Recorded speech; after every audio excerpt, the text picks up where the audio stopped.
Welcome to the Steve Wilmot Show with Neshaminy Redskins head coach Steve Wilmot. I'm Sean Lerman as we get set for another week of Neshaminy Redskin football on the WBCB Sports Network. The Redskins come home this week. They host the Souderton Indians in a 7 p.m. matchup on Friday. Listen live at WBCB1490.com. I'll have the call live from Heartbreak Ridge.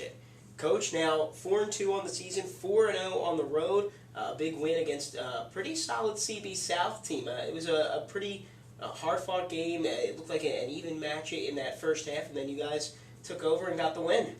Yeah, we kind of hung on. Yeah, we had a real good second quarter as far as being able to put up some points, and then we were able to hang on with the win, and we're just happy to get out of there with the win.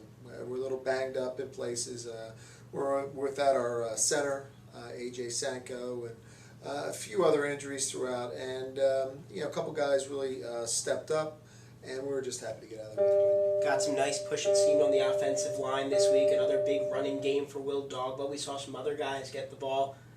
Hayden Rooney had a couple of carries. Kyle Smith, I believe, also had a couple of carries and had a touchdown in there. So It's good to see the ball spread around a bit. What did you see out of that offensive line last week? I think they did well. Like I said, we're without our center, who's a big cog in there. He's kind of important. AJ, and thank God he'll be back this week, so I can talk about him. But AJ, he's not the biggest guy, but he really makes things work on in the middle of the offensive line. I just can't really say enough about the job that he's done throughout the course of the year. You definitely don't always see what he does. We were missing him. We moved Hunter Kelly down inside to start the game. Hunter got a little banged up. Nothing serious. He's had this bruise on the side of his knee. Thank God it's just a bruise. And he kind of aggravated it there. He could have came back and played the rest of the game, but so we had actually a sophomore came in by the name of Nick Labrigola. He came in, he snapped the ball, and he hung in there against their nose guard.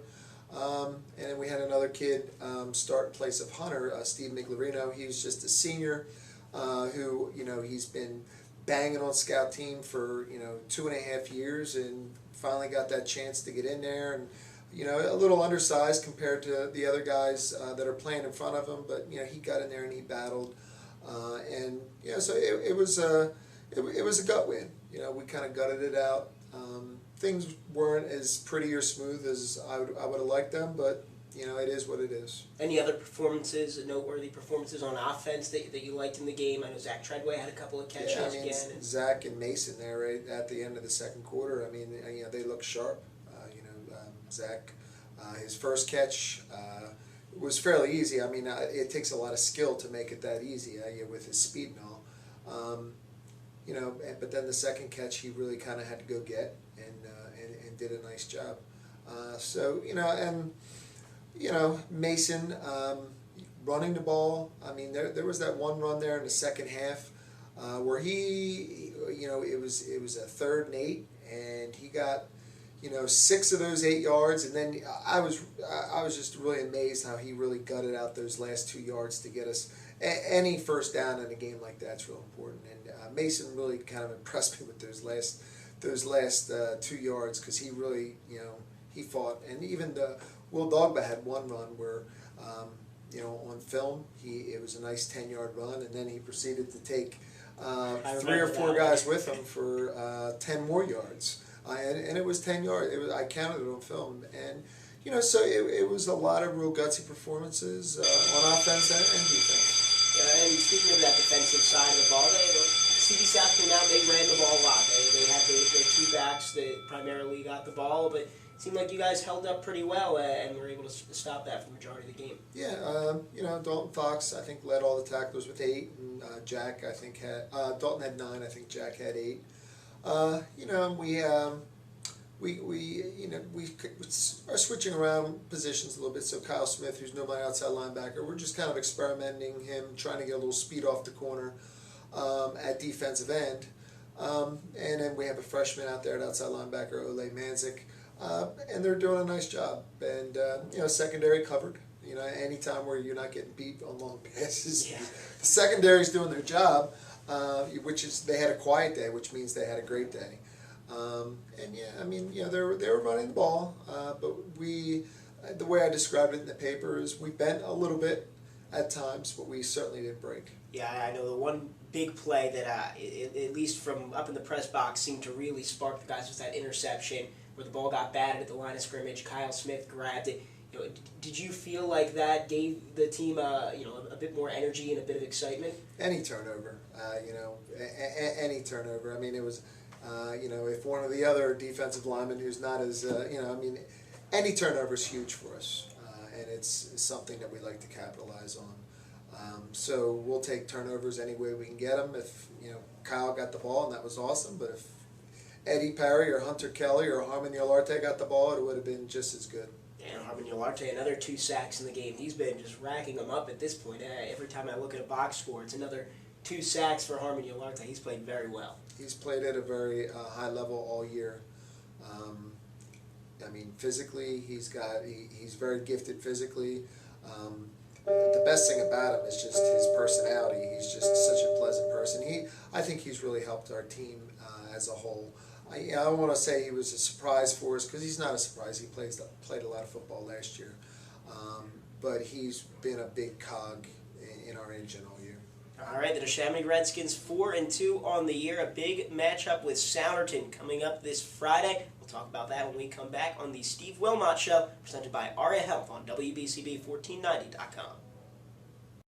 The ARIA 3B Orthopedic Institute is redefining care in Center City and South Jersey. And our 50,000 square foot location on ARIA Health's Bucks campus in Langhorne features private rooms, free parking, and nearby hotels. With over a century of experience, the world-class 3Bs, Doctors Booth, Bartolozzi, Balderston, and their partners personally guide you from treatment through recovery. For all your orthopedic needs, call 1-888-ORTHO-3B or visit aria3bortho.org. At the ARIA 3B Orthopedic Institute, you come first.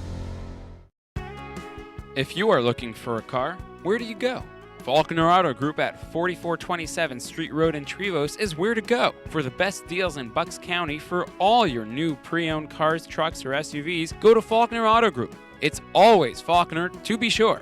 Go online to faulknerautogroup.com. Just remember, it's Faulkner, to be sure, for all your new cars or trucks. 4427 Street Road in Trevose. Faulkner, to be sure.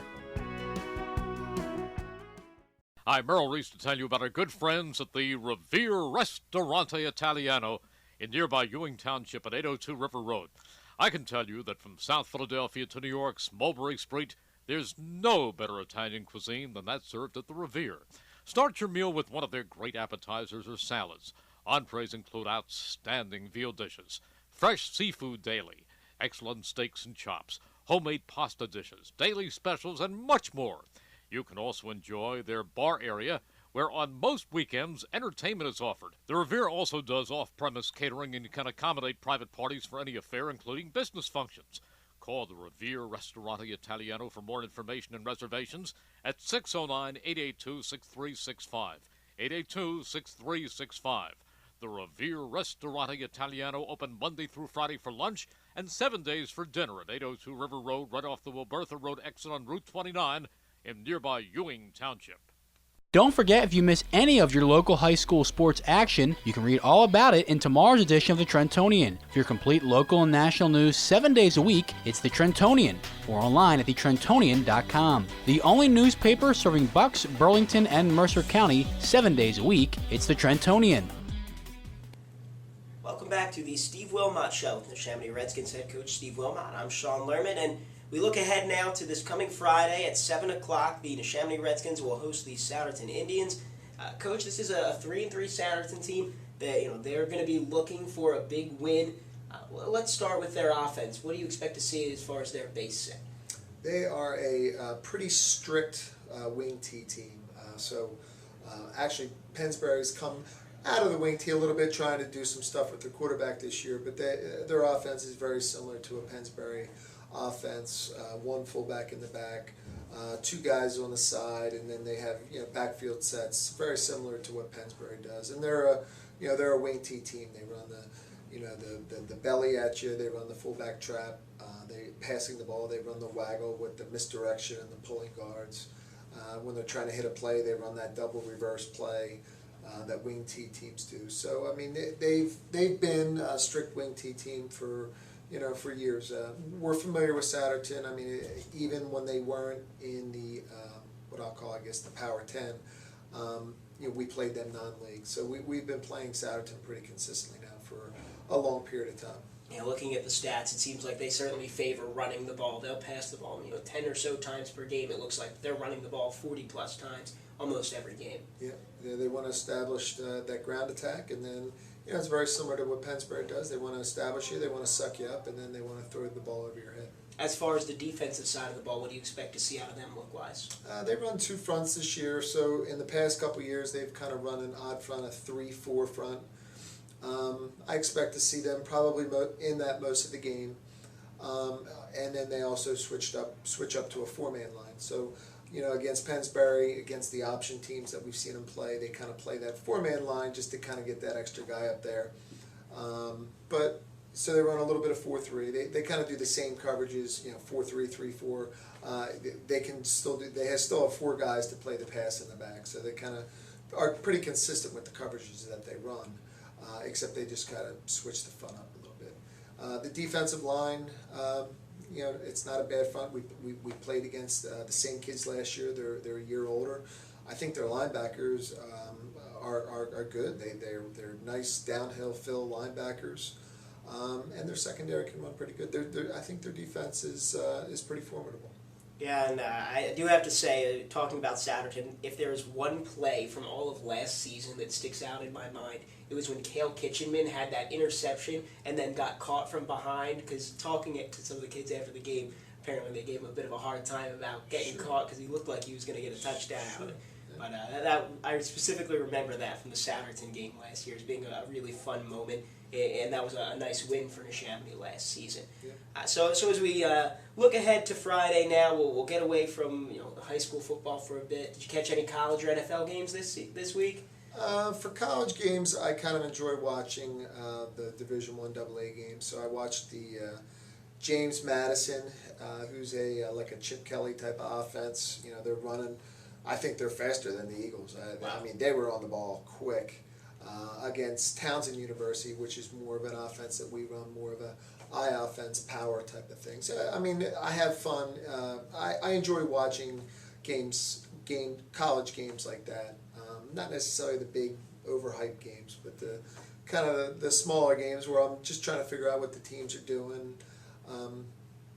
But other than that, Saturday was the pumpkin patch day with my family. Oh, so, nice. That was after I got done the pumpkin patch. But anyway, and then I caught the second half of the Eagles game, which, it worked out well there. Yeah, Eagles got a nice win, a much-needed win for the Eagles this week. All right, Neshaminy taking on Souderton this Friday, 7 o'clock. We'll go live at 6:45 with the Trentonian pregame show.